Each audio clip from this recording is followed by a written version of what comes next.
What is an IEP and how to prepare for your first or next IEP meeting? That is the subject we are tackling today with two IEP experts, Amanda DeLuca and Kirby Morgan. Um, it's an important episode, and if you have any questions about IEPs, it's a great one for you to watch.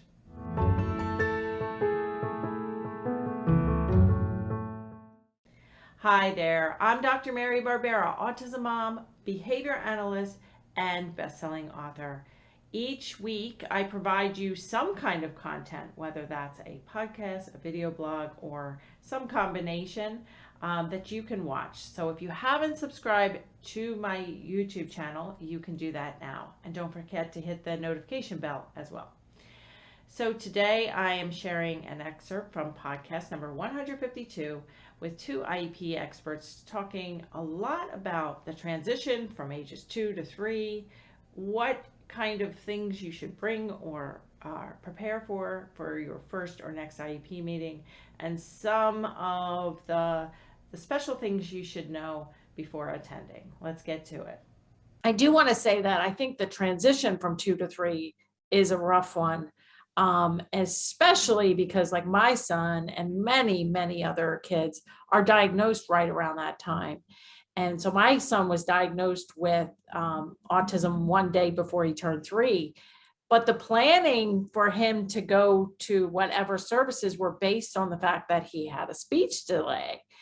And so all of a sudden, he's supposed to start with services for speech delay. Now he's got moderate to severe autism. And it's just a hard process, especially because an IFSP, the contract that you have when your child's birth to 3, is very family oriented, in the home, all parent training. Parent really needs to be there working hand in hand. And then the IEP tends to be more center based, put your kid on a bus.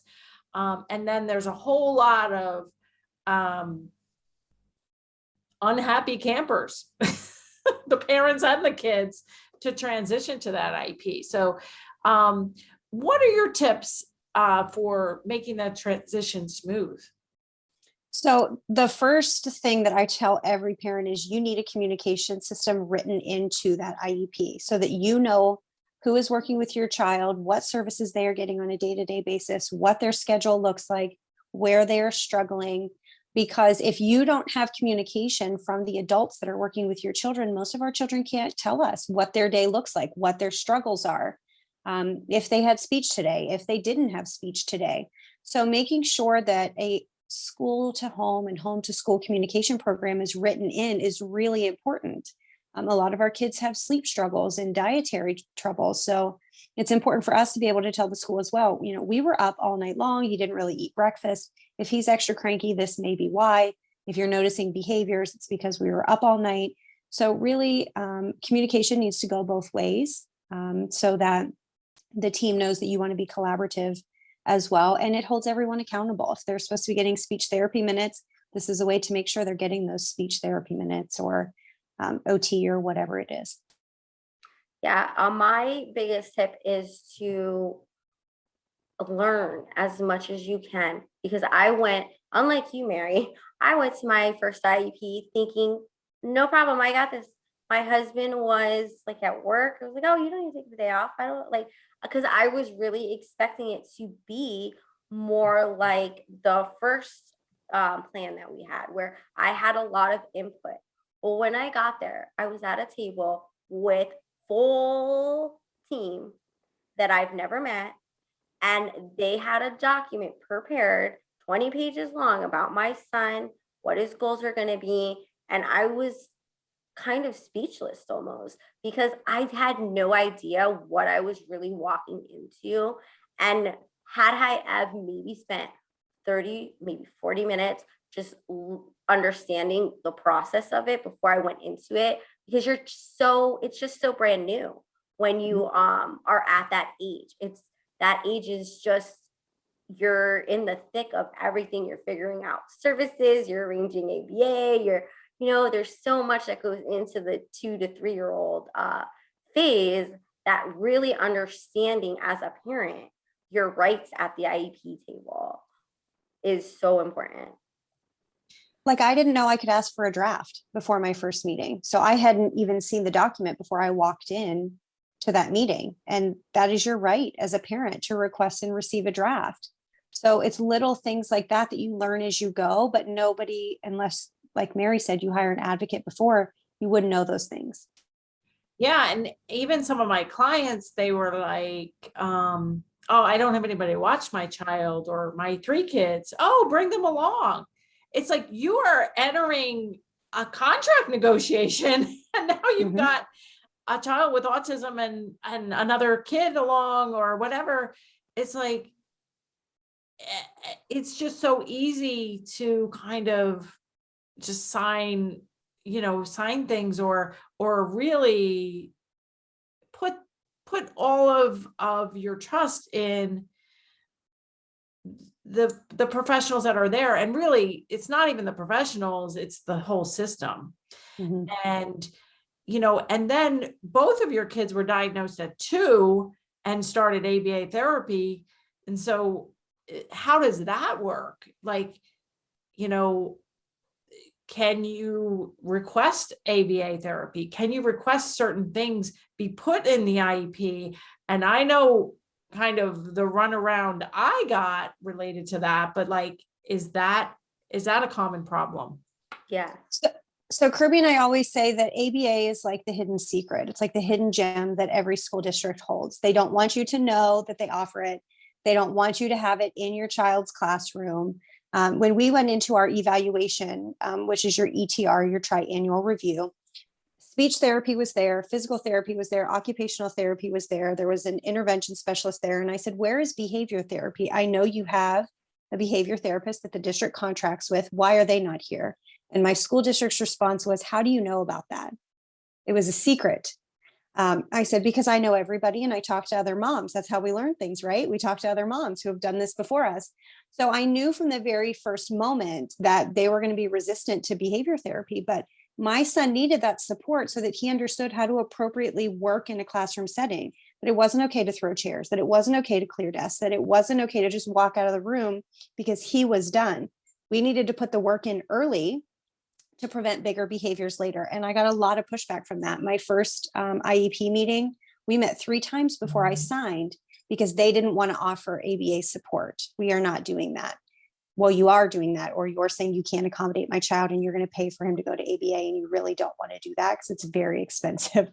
So we had to meet with our superintendent before we finally signed because they were not going to let us have behavior support in the classroom. Yeah, I have a very similar experience that Amanda had. One of my questions was, do you have individual support or an ABA? Because my son needed to learn how to learn. He first had to understand that you have to sit at the desk before they could put something on the desk for him to do. And he was thriving in ABA. And that was no part of the meeting. There was no part even discussing what his behaviors were. It was like we just skimmed over that whole fact. And I even asked, because the EV company that I work with has contracts with some school districts, can they come in? And they're like, absolutely not. They have to be a school district employee.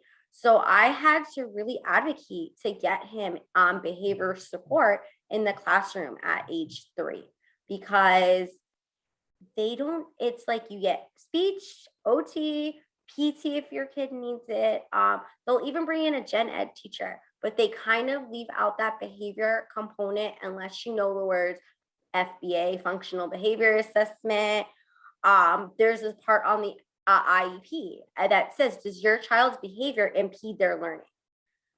At 3 years old, I don't know a child with autism at the level that my son had it, or any level really, that doesn't need behavior support, and behavior does not impede their learning. So I think that the schools are now coming more around to welcoming behavior support and BCBAs into the classroom. However, I would say I hadn't seen that until my son was 8 years old.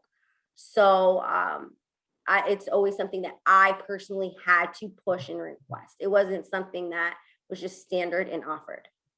Yeah, that's a good point, Kirby. And as part of the IEP, and IEPs can be very lengthy, 70 pages, could be 30 or 40, but they're pretty lengthy, including a lot of standardized pages. And one of the pages, as Kirby was saying, was a list of questions such as, and you guys could probably recite them by heart, but like, does your son have communication needs? Are they blind or visually impaired? And one of the questions, pretty low on the sheet, is, does your child have behaviors that impede the learning of him or others? And if that box is checked, which like Kirby said, it needs to be checked for any child with autism that has not just throwing chair behavior, inattention, vocal stimming while the teacher's talking. I mean, that's impeding his learning and the learning of others. Any kind of problem behaviors, and it doesn't, when I've been at IEP meetings or talking to parents, they're like, oh, they said that box was only for the throwing the chair kind of behaviors. It's like, oh, no. He wouldn't need ABA. He wouldn't need services in general if he didn't have any behaviors that were impeding their learning. So like Kirby said, sometimes you have to be very aware when they go over those boxes that box is checked, because it says right under that box that if you check this box, you need an FBA, which is a functional behavior assessment. You need a behavior plan to address these behaviors. And that's where then that checking the box really does support the need for a behavior specialist. I hope you enjoyed that episode on IEPs. If you did, thumbs up, leave a comment, share this video with somebody that would benefit. My mission is to turn autism or signs of autism around, which means to help each individual child be as safe, as independent, and as happy as possible. So if you are looking to join my mission and to really be a part of this movement I'm starting, I would love to invite you to attend a free online workshop at marybarbera.com/workshop. See you right here next week.